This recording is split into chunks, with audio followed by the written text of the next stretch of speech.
because as one of President Kennedy's speechwriters wrote for him, victory has many fathers, defeat is an orphan. And I think when you're leaving office, I would choose to look at the many victories that you've had along the way. Hey everybody, welcome to Santa Barbara Talks with Josh Molina. I want to talk to you about Lee Moldaver. Lee Moldaver was this iconic activist and volunteer in Santa Barbara. He very sadly passed away recently, and I wrote a news obit. There have been other news obits written about Moldaver. I want to talk to you and sort of share a little bit about what made him special, and we're going to be hearing from him and some of the comments he made to the Santa Barbara City Council over the years in this podcast. And I just sort of want to take a moment to appreciate the activist and volunteer that Lee Moldaver was, but also take a step back from that and just sort of talk about the importance of having people in a community who can offer direct advice to government leaders and be objective about it, in the sense of being open to all different perspectives and sides, and then making your best argument without getting personal about it.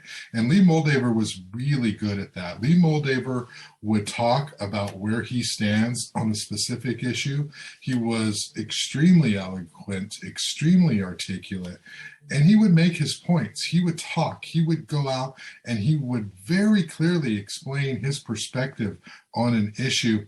But he was not disagreeable in the sense of, if people voted a certain way, he didn't get personal, he didn't get nasty, he never turned on you. He was somebody who offered a perspective from himself and many of the organizations that he served on, the boards, the nonprofits that he served for.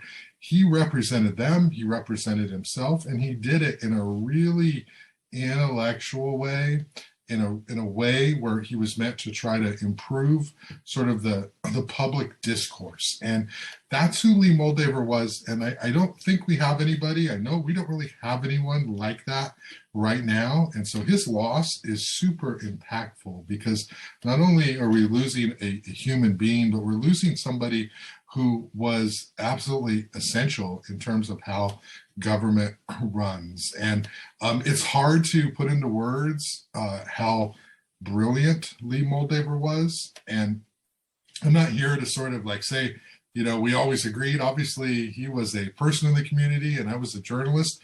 Of course, we clashed at times, and that's okay. That's normal. You don't want to agree with everybody all the time. You need to have disagreements so both sides can come to some growth, have some growth and some learning. So Lee and I, from time to time, would spar in a professional journalist activist setting for, you know, going back 20 years.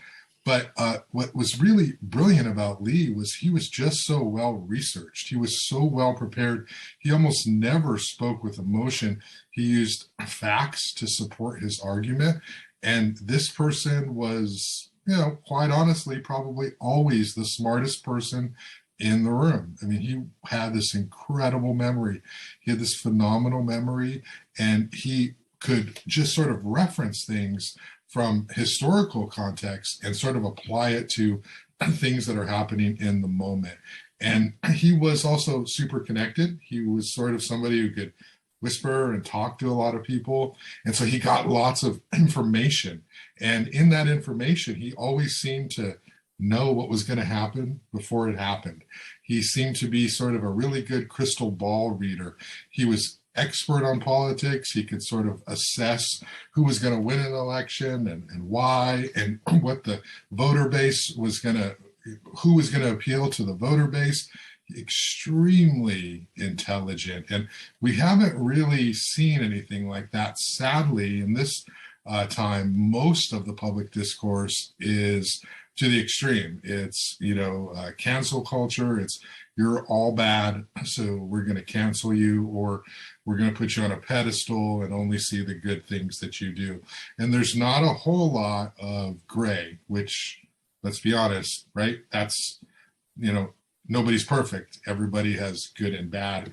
Everybody has growth areas. Everybody has things that they're really good at.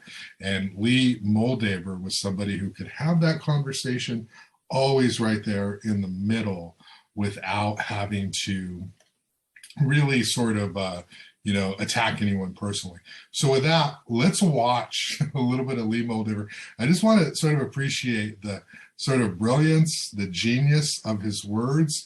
So we're going to watch a couple of videos. So let me just sort of pull those up and let's take a look.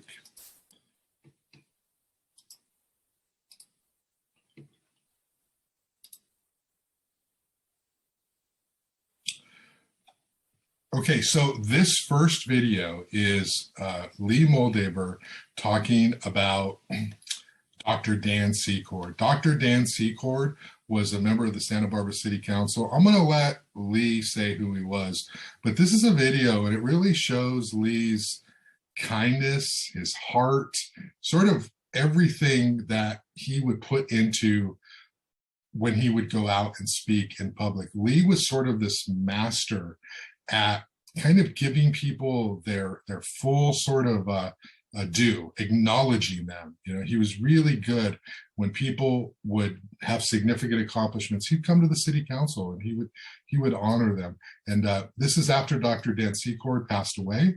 And this is Lee Moldaver sort of giving a tribute. But let's sort of appreciate his words here. Comment. We have a few speaker slips here. And 2 minutes at the podium. We'll start with Lee Moldaver, to be followed by 10 o'clock. Good afternoon, Madam Mayor, members of council. I'm Lee Moldaver with the Citizens Planning Association. As we come to the last 2 weeks of a really nasty election season, especially on the federal level, so many people I've met in California, regular voters and first-time voters ask, what's it all about and why should we care? And I was thinking that one of the answers this fall that I would give them is right here in this room. And I'm thinking about the life and achievements of our friend, Dr. Dan Secord, who was an orphan, who came here with Mary, built a successful medical practice, built an incredible family, put out roots in the community, had the opportunity to serve. You could see him flying down the road on a bike or through the air in his plane or on the water in his boat. And he could see the ocean from his house. And because the way that democracy and elections work locally, he was able to serve the community with the Harbor Commission, the Airport Commission, the Planning Commission, the City Council for 8 years. In this chamber under Harriet and Marty Bloom. He was later able to serve the Coastal Commission. And through all that time, he was tough, engaged. He did his homework. He was fair. He was funny. He was caring. He was brusque to the point. He was very often in the voting minority in issues. He never let it embitter him. He was continuing to contribute to the community right up until the last few weeks with his illness. So I would say people interested in why a vote counts or what democracy means should think about all the days that Dan Secord spent in this chamber making this a better, stronger community for all. Thank you. So let's think about that a little bit. So eloquent, right? And this is off the cuff. I mean, this is Lee Moldaver just going up there and talking and giving tribute to Dr. Dan Secord and just sort of eloquently explaining all the things he did well. Here's what you should know. Dr. Dan Secord was a conservative Republican. I mean, I guess some of the Republicans would say he was a little bit moderate on some issues, but he was a true blue Republican. And here's Lee Moldaver, who is one of the most, environmentally progressive activists that you have in town, and very much to the left on so many of these issues. And here he is, like, respecting Dan Secord for being genuine, for being true, for believing in what he believed in every Tuesday, every day that he wore his city council hat. And there's just sort of that respect that he gives. And so I think it's sort of it's just a good reminder of a good attitude that we need to have. We may not all have agreed with Dr. Dan Secord. Lee Moldaver, I know for a fact did not always agree with Dr. Dan Secord, but he respected the fact that Secord made such sacrifices, and tried to do so much for the public good. And it was classic Lee too. He's dropped some names in there. He mentioned, Mary Secord, Dr. Dan Secord's wife. He mentioned, all the things he was on, the Planning Commission and the Harbor Commission. Lee just had this incredible capacity to sort of organize complex facts and line them up and spit them out in order. And it's like almost like poetry. It's like a rap that he's doing out there. He's just so clearly stacking these blocks for all of us to be able to understand that. And it's just kind of cool to see somebody go into the council chamber and honor somebody for their contributions and respect the fact that they may not have agreed, but they gave their all. And obviously there were some things that Lee Moldaver agreed on. Now, Lee was not, he was more than just sort of saying really kind things about people, at opportune moments. He was also a very strong environmentalist. So he was somebody who fought hard for the preservation of open space. And one of the things I want to show you is this clip where he is talking about the Veronica Meadows project, okay, the open space in Santa Barbara, one of the last open spaces that for a long time was under consideration to be turned into housing and not affordable housing, but big houses, luxury mansions they were called. There were going to be about 25 or so there on what's currently open space right near Arroyo Burro Beach, Arroyo Burro Creek, Henry's Beach. And so that was the plan, but the community fought back. And I'm not going to go into the whole history because that's a novel and podcast of its own. But essentially, the land was purchased, and it was in partnership with the city. Now they're going to restore it, and they're already doing that. And a lot of it has been done already. And Lee Moldaver was one of the big fighters of this public space, and he was also like a water quality activist, transportation activist, and so he was a member of the Santa Barbara Audubon Society, but he was definitely a preservationist. So let's listen to him talk about the importance of Arroyo Burro Creek and this open space and restoring it. Okay.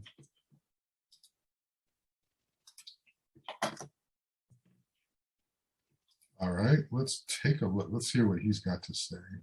Lee Moldaver will be followed by Leslie Wiscombe. Thank you, Madam Mayor, members of the council. Lee Moldaver, the Vice Chair of your Creeks Advisory Committee. We've been very well served over the years with council liaisons like Kathy Murillo and Greg Hartnell, Frank Hotchkiss, and before Frank, Michael Self. And I think all our liaisons know that this has been a potential project and a high priority for many years. There are pollution and erosion and water quality issues in this part of the creek that would make it an ideal acquisition, especially since we have a willing seller and it's going at a fair market price by appraisal. This is something that the Creeks Committee has long had in mind when we had our reserve fund. And some of you may remember, some of you may have forgotten. This is also an opportunity to realize more of the vision for an integrated Arroyo Burro Creek ecosystem that the Wendy P. McClough Foundation funded a very extensive study, of which I think you still have somewhere in your office the report, trying to track land use and watershed and pollution all the way from the foothills down to the ocean. And the original vision of Measure B is to integrate all that knowledge in a more effective land use and management to reduce that pollution and make all our creeks, watersheds, and beaches more attractive.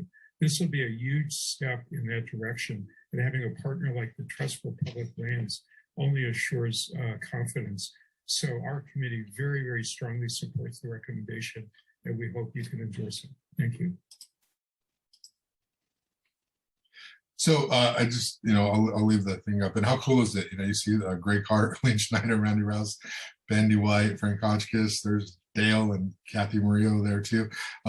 So, I mean, think about how much knowledge that he just dropped there, okay? And he did it in a very objective way, in a very honest way, and just sort of talking to people about just, here's why this is a good idea. Here's why we support this. He was somebody who was very well researched. And I think the thing about Lee was sort of mysterious. How does somebody know so much about so many things and be so knowledgeable all the time? Obviously, okay, he was well read. He researched things. He was really a good networker. So if he had a conversation with you, he would remember it and he would stash it away. And so he would do that with lots of different people. And then through this accumulation, he'd have all this information, and then he'd be able to put it out there in a way that was educational to people. And Lee was somebody who, even if you didn't agree with him or agree with his perspectives on things, you couldn't help but not listen to him. I don't know anybody who would tune Lee Moldaver out and say, uh-oh, here's 2 minutes of nonsense that I don't need to listen to. You always listen to him, even if you kind of disagreed with him or if you knew you had a different perspective, because you knew at the very least he was going to be informed and he was going to be intelligent and he was going to be entertaining. Lee Moldaver never went out there and pointed fingers at people. He never accused them of having nefarious sort of ulterior motives. He never made it personal.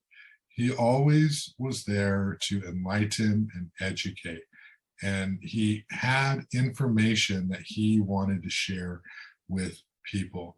And that's quite the skill. That's not something that a lot of people have, quite frankly. Most of the public discourse is involving attacks. It's involving personal criticisms. It's you don't know what you're doing and you need to get out of that seat, okay? Lee Moldaver was not like that. Lee Moldaver would see the good and then he would try to make you even better. And it's just sort of a unique quality. And he was so ubiquitous. I mean, he was always there for a long period of time. You could count on him speaking at city council meetings. You could count on him speaking at board of supervisor meetings.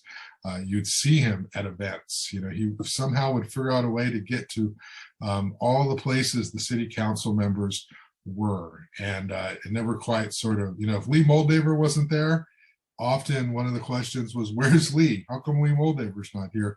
I thought he was going to be here. I thought we'd see him at an event like this. And so in the context of, why do we care beyond the fact that this really, amazing person has passed away? We care because we're losing a little bit of Santa Barbara's history. We're losing a little bit of that collective knowledge. There's one less person now who can remember what was going on in the 80s, when the city of Santa Barbara was battling homelessness issues in the 70s and the 80s.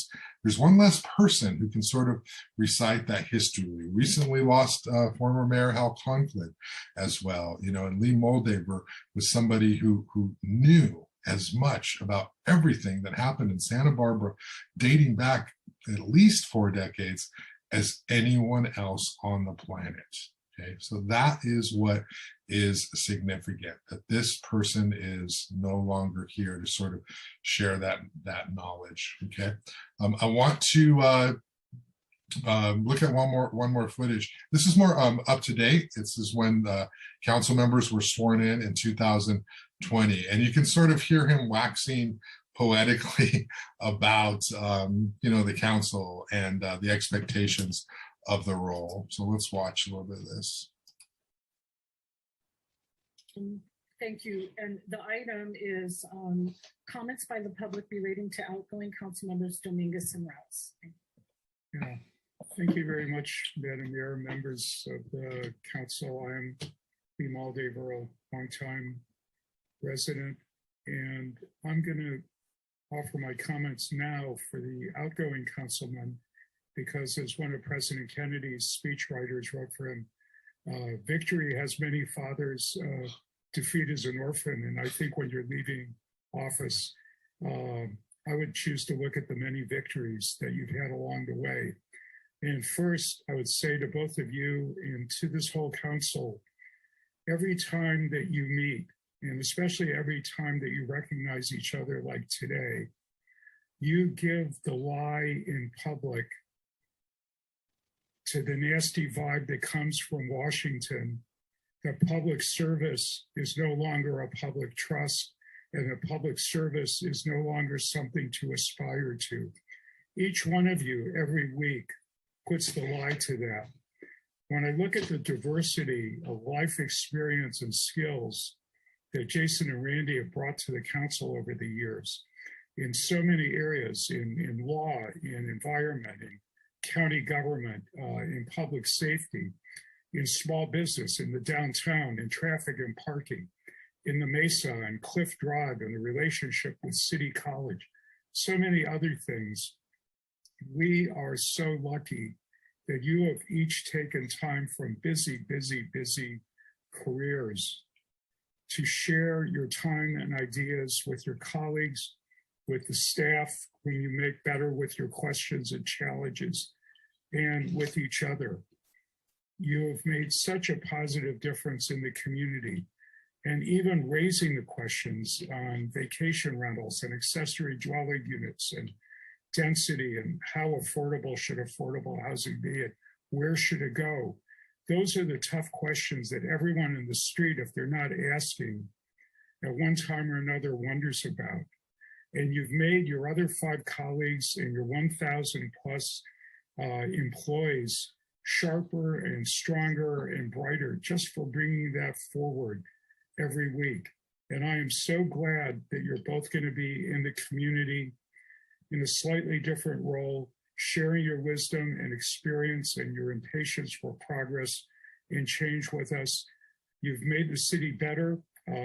Like all great families, sometimes you've had your disagreements, but as with all great families, when it was important, you've all really come together for the good of the city. And I want to thank each of you and wish you well in the future. And special congratulations to Jason on the improvement of your family. Thank you so much. Thanks, Lee.